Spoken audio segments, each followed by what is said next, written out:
The playmaker. He is ready to go. You're crazy. Colin's my dude, man. He's funny. I'm just saying. You guys are funny, man. Listen, you got a lot of connections. You're giving a commencement speech at Miami. I am. Now, Shedeur is going to go number 1 in the draft. Yes. I love Shedeur, and he deserves to be number 1. He's a hell of a quarterback. But Cam Ward deserves to be number 1 too. A lot of backyard football. There was talk that maybe his personality, Cam's into Cam. What? There's what? There are people that are saying he's edgy and he's not for everybody. Listen, you know what? This is what trips me out, man. Every time we get to this place, all these other things start falling off people's lips. You know what I'm saying? This man right here, this man has done a hell of a job showing you that he has the ability to do whatever you need him to do in any situation. Big arm. Big arm, big player, poised. You see some Patrick Mahomes stuff in him too. Yeah. Nobody ever says that. I see it in him also. And now all of it is stuff. It's starting to come out. I don't know about who's saying all this stuff. I spent every weekend with him. Okay, so if a man's opinion is only as good as his knowledge base on the subject, take ye what I say to thee over what they say to thee, because they are just running a radio. That's all. They don't know what they're talking about. This dude's a great dude, a great leader, a great leader. But you're edgy, so you may like edgy. Yeah, edgy. What is edgy? First of all, in order to be edgy, somebody had to put the line at edge and said, if you go over this, you edgy. Who the hell put the line at edge to say I'm edgy and you not? I'm not into these things, man. I am not bound or strapped with these things that the world gets strapped with. I heard somebody say that Cam Ward was being greedy in the portal. Right? Agreed? Let me listen. In order for somebody to be greedy, that means someone else has set a line on what he is worth. So what they're really saying, these anonymous sources, what they're really saying is, we thought he was worth this, but he came in all sedity, hot and greedy, and he wanted this. Really? But he showed you this year that he was that he was asking for. The man's a Heisman Trophy finalist. No, he's great. The man had I don't traffic in rumors, but a source told me he's an edgy kid.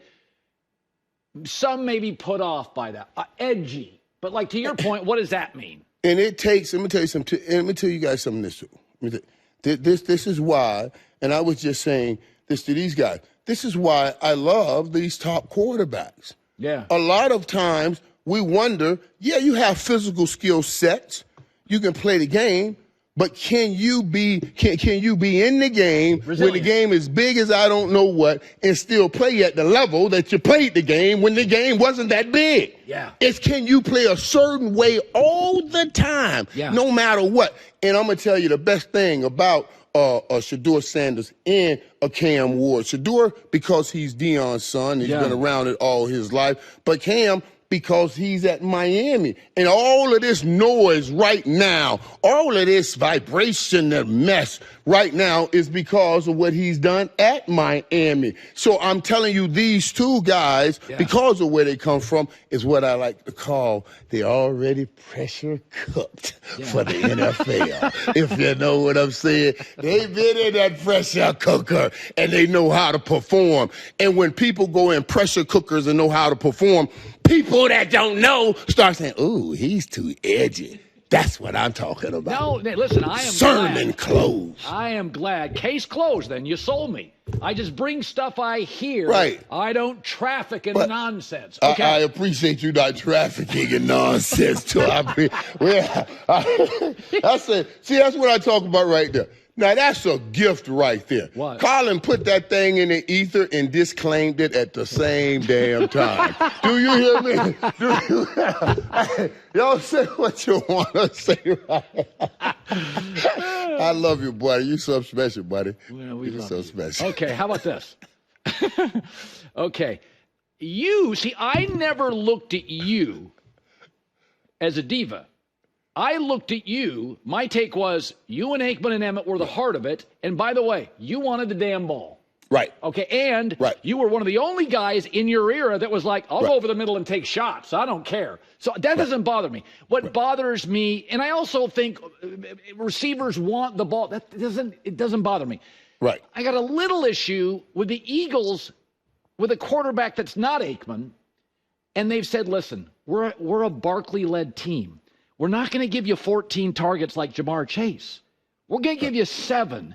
And they're winning. Mike, they've won like 9, 10 in a row. I don't love what A.J. Brown's doing here. If the stories are true from Brandon Graham, so it does. Again, I understand some noise. I forever defended Stephon Diggs. But I do think that it's very intentional, Michael. The staff of the Eagles think Saquon's how they're going to roll. They're a run team first. Right. You tell me, does AJ have a point? Well, everybody has a point.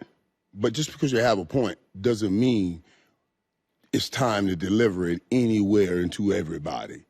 AJ has a point. There are things that are going on within the passing game that they need to work on and they need to fix. And here's my thing. We have to look deeper into this. Why would AJ say this to us? Looked a little calculating, even the drop, like he knew he was going to do this if this continued, said to the media.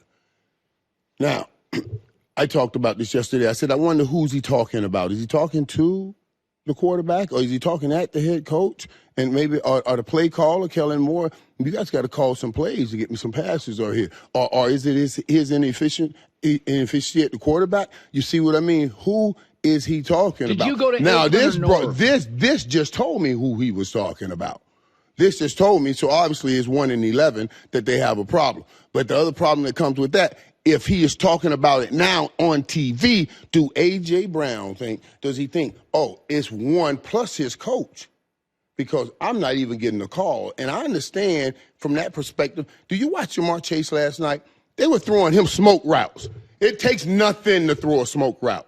Nothing. That means you just run a little, and I'm just stand there. I'm going to throw you the ball. You go run with it. You can throw 1 or 2 of those whenever he has man-to-man coverage out there to start the game, to get him involved. I'm with him on what he's saying about that. Get me in the game so I can use my energy to help you instead of using that energy against you. Brady used to say that. Tom liked to get his receivers going so they were in the game. Right, Did Troy do that with you? Right, yes. And Troy did that with me. But if Troy didn't, I would never do this after we get a win. I don't mind. I want you to want the ball. I'd rather have you want the ball than not want the ball. I'd rather pull you back than try to say, go out there and kick that damn ball. You see what I mean? I'd rather pull you back. I want all of that. But I want you to know when and how to put that out. This is the reason I say 10-1 last year, then went 1-6. Something fell apart in that locker room. Something fell apart. You're 1 week past that moment. Why are you bringing this back up, which opens back up the case for everybody to bring back that stuff? Yeah. And now you got to deal with it all over again when you're coming off a big win like that. It's just not the time. I love great fighters, but I love when you know who and when to fight, and that wasn't the time. Very well done. Chicago Bears are dysfunctional. Now, I would argue that if you're a dysfunctional franchise, and not all teams are dysfunctional that need a coach. Kansas City wasn't dysfunctional. They wanted Andy Reid, but they were a well-run, well-done organization. They just wanted a better coach. Detroit needed a culture changer. Chargers needed a culture changer. Bears need a culture changer. I think Vrabel and Brian Flores are my 2 choices. Is there somebody out there you like?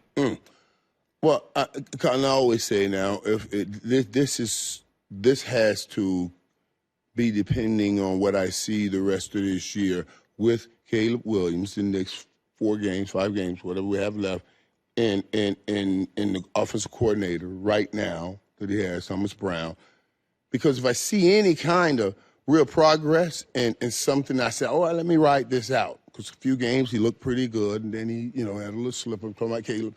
So if I see that, then I got some leeway. Because I can go look at the Vrabels and all of these guys and get that stability and have some form of stability with my young quarterback, at least the same system, so we can see growth from year one to year two. That's the biggest growth you got in the NFL. I don't necessarily want to start him back over with year one again in a whole new offense with a whole new system. So if I see great growth in these next few weeks, then I can do a defensive coach. I can go in that route to give you that stability. Yeah. But if I don't, then I'm going to go an offensive coach so I can give him the total power over the organization because he and the offensive coach are connected, and their success shall be connected, and they'll have a different approach to that game. So you, the best coach you ever had is one of the few coaches in the history of football that was great at college and as a pro coach, Jimmy Johnson. As you know, it's usually an either-or situation. Some guys can't recruit. Some guys aren't good enough scheme. Jimmy was good at both. He knew the personnel side. He knew the scheme side. So Belichick now, he's got a new man. He's got a young girlfriend. He's got a son coaching at Washington that he wants to be a coach. Does he really want to coach, or is it about getting his son the job? Would you hire him? What do you expect? What do you make of this story? There's no doubt Coach wants to coach, you know what I mean, and can coach, and one of the greatest coaches of all time. And no one can ever take that from Coach. But you know, the current landscape of college football is a lot different than even when Jimmy was in college. You know, so much different back then. You know, Jimmy can really use the hammer to keep you in line. Now guys leave in a minute. You can't, what, man? I mean, you can leave in a minute. And you come down on these guys so tough and hard. Guys just get in the portal. There's no problem with you'll be playing next year. You'll be playing, you know what I mean? When we were in school, that you're not going anywhere. And if you're not here, you're not anywhere. So if you're not here, you're back at the ghetto. Coach, I'm going to do whatever you tell me. I'm not going back to the ghetto. Right. You see what I mean? Sure. It's different now. And these guys getting paid. I just don't know if Coach has the time to counsel, and that's what it's going to take. That's what makes Deion so great in college. He's really a mentor coaching. Coach is a coach that is forced to mentor. You know, a mentor coaching, this is his world. But a coach forced to mentor, because you got to go and mentor those guys out of the portal before you even mentor them on the team and all of these things, man. It's a lot dealing with kids in there, and I just think it's that's not what Coach wants to be doing. He wants to coach football. Finally, let's go back to something we discussed. Now, I think Deion has been successful for a lot of reasons. Yep. Colorado's a bottom 10, 15 job in the sport. He's made them relevant. He's putting guys in the pros. They may have the top 2 draft picks. He's made them cool. There's a lot of wins here. I didn't know how it would work. My take was we'd talk Colorado with Deion. I think he's been committed. I think he's been tremendous. I watched the Cowboys give away another game last night on some coaching snafus on the block punt. I just want to say, I'm going to ask the question. You are friends with important people. Do you believe, because you have said Deion would be interested, Jerry is more loyal than people give him credit for. If Dallas wins out, are we sure Mike McCarthy's gone? Jerry's loyal. Yeah, he is. And I've heard Troy even recently talking about it and saying, you know, Mike McCarthy, he's not sure Mike McCarthy will be gone. And Jerry is loyal. And that's one of the best things I love about him. Trust me, that's one of the best things that I love about him, that he is loyal. Forgiving. Loyal to a fault.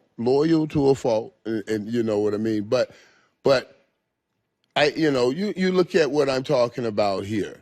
If you can find another good receiver, you can put them in this mix, and you see what what Rams are doing, what the Rams just did to a top team like the Bills, because they got that Puka Cooper thing going. Yeah. You know, 2 number 1 receivers. And a good back. And well, let me tell you, when you have those 2 number 1 receivers, you can have an average back, a Rico Dow, and still get real good traction, because coverage is going to have to back the hell up. Nobody can cheat. You just talked about the Philadelphia Eagles, and you gave it all to Saquon Barkley, but take them 2 beasts off the end. Take AB out, and you take Devontae Smith out, and watch all them safeties drop down in that box. And you see Saquon going to be doing the same thing he was doing in New York.